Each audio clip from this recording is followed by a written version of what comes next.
नमस्कार, मैं विजय कुमार, आपका हमारे चैनल पर स्वागत है और चलते हैं खबर की तरफ। आज है 29 अगस्त 2024। 29 तारीख को अगस्त के महीने में एक ऐसे महापुरुष ने इस भारत की भूमि को छोड़ दिया था और परिनिर्वाण उनका हो गया था, यानी कि उनका स्वर्गवास हो गया था। उस महान पुरुष का नाम है मान्यवर दीना भाना जी। दीना भाना जी एक ऐसी शख्सियत है जिसको बहुत ही कम लोग जानते हैं कि उन्होंने बहुजनों के लिए क्या किया था। दीना भाना की वजह से मान्यवर काशीराम साहब निकल कर आए थे। दीना भाना के संघर्ष को जब काशीराम जी ने देखा तो काशीराम ने उनकी मदद भी की और उनको अपने साथ जोड़ा और उसके बाद जो है देश में क्रांति की लहर आ गई। तो दीना भाना के बारे में मैं आपको बताता हूँ। वामशेप एवं बहुजन आंदोलन की नींव के पत्थर मान्यवर दीना भाना जी है। आज जहां पूरे देश में जय भीम और जय मूल निवासी की आग लगी हुई है, बहुजन आंदोलन अपने संघर्ष काल में चल रहा है। अगर इस समय में वामशेप बहुजन आंदोलन की नींव के पत्थर मान्यवर दीना भाना जी को याद नहीं किया, तब इतिहास के साथ की गई बेईमानी होगी। शायद वह ना होते तो बहुजन आंदोलन को काशीराम न मिलते, यह कहा जाए तो गलत नहीं होगा। दीना भाना वह नाम है जिन्होंने काशीराम साहब को बाबा साहब डॉक्टर भीमराव अम्बेडकर के व्यक्तित्व कृतित्व से रूबरू कराया और काशीराम के अंदर छिपी बहुजन नेतृत्व की भावना को सुसुप्तावस्था से जागृत कर देश को एक समर्थ बहुजन नेतृत्व दिलवाने का ऐतिहासिक कार्य भी किया। यदि दीना भाना न होते तो ना वामशेप होता और ना ही व्यवस्था परिवर्तन हेतु अम्बेडकरवादी जन आंदोलन चल रहा होता। बहुजन महानायक मान्यवर दीना भाना का जन्म जयपुर राजस्थान में वाल्मीकि समाज में हुआ था। उनके जीवन से जुड़ी यह घटना तब की है जब दीना भाना जी पूना में गोला बारूद फैक्ट्री रक्षा अनुसंधान और विकास संगठन DRDO में चतुर्थ श्रेणी कर्मचारी के रूप में सर्विस कर रहे थे। DRDO में हर साल 2 छुट्टियां, एक बुद्ध जयंती पर और दूसरी बाबा साहब अम्बेडकर के जन्मदिन पर होते थे। लेकिन उच्च अधिकारियों ने आने वाले वर्ष में होने वाली छुट्टियों में अम्बेडकर जयंती की छुट्टी को ख़त्म कर दिया था। इस निर्णय के विरोध में चतुर्थ श्रेणी के कर्मचारी दीना भाना ने कड़ा विरोध किया। दीना भाना ने कहा कि मैं 14 अप्रैल डॉक्टर अम्बेडकर जयंती की छुट्टी चाहता हूं। DRDO के उच्च अधिकारियों, जो कि ज़्यादातर सवर्ण थे, उन्होंने दीना भाना को डराने धमकाने की कोशिश की, लेकिन फिर भी वो अपने इस विरोध में डटे रहे।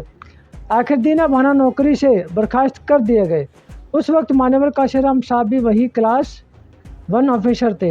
वे भी इस बात से अवगत हुए कि एक चतुर्थ श्रेणी का मामूली सा कर्मचारी अम्बेडकर जयंती की छुट्टी के मुद्दे पर अधिकारियों से भिड़ गया। काशीराम दीना भाना से मिले और यह जाने कि जिनकी वजह से नौकरी चली गई वह बाबा साहब कौन है। काशीराम ने दीना भाना के ब्राह्मणवादियों से टक्कर लेने के जज्बे को देखा और खुद आगे आकर उनकी मदद की। उन्होंने न्यायालय में केस लड़ने में सहयोग किया और आखिरकार उन्हें फिर से नौकरी में बहाल करवाया। यह छुट्टी को भी दोबारा से घोषित किया गया। दीना भाना की इस लड़ाई में DK खापड़े और काशीराम ने बहुत मदद की। इस सारे घटनाक्रम ने साहब काशीराम को पूरी तरह झकझोर कर रख दिया। इसी बीच DK खापड़े ने बाबा साहब द्वारा लिखी गई जात पात का विनाश नामक चर्चित किताब पढ़ने को दी। खुद काशीराम के अनुसार उन्होंने उसे एक ही रात में 3 बार पढ़ा और वो पूरी रात सो नहीं सके। जाति के इस भयावह चेहरे और उसके द्वारा किए गए हजारों साल के शोषण के बारे में जानकर उन्हें ऐसा लगा जैसे किसी ने उन्हें गहरी नींद से जगा दिया हो।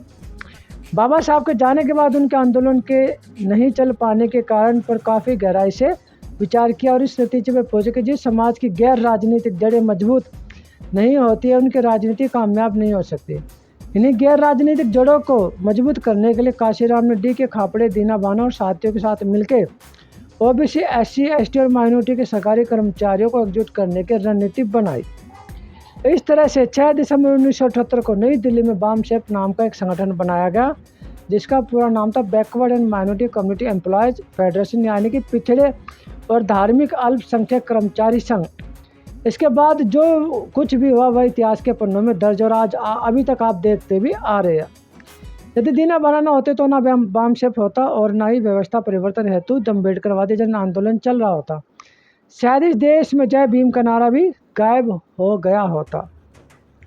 और आज उसी आंदोलन की वजह से चंद्रशेखर आज़ाद भी सांसद बने, बहन मायावती भी सत्ता में बैठी है और उसी बहुजन समाज पार्टी को बहन मायावती चला रही है। उसी काशीराम के आंदोलन की वजह से ना जाने कितने संगठन पूरे देश भर में चल रहे हैं और समाज को जगा भी रहे हैं। तो दीना भाना 29 अगस्त को उनका परिनिर्वाण हो गया था और वो बहुजन समाज को छोड़कर चले गए थे, लेकिन अपने किए कार्य और अपने जोश के वजह से आज उनके इतिहास को पढ़कर, उनको पढ़कर लोग जागृत हो रहे हैं और समाज के लिए कुछ करने के लिए आगे आकर कार्य भी कर रहे हैं। तो मैं विजय पुनिया, मुझे दीजिए इजाज़त, धन्यवाद। लेकिन वीडियो को हर बहुजन तक ज़रूर पहुँचा ताकि उनको पता लगे कि who was the Dina Bhana.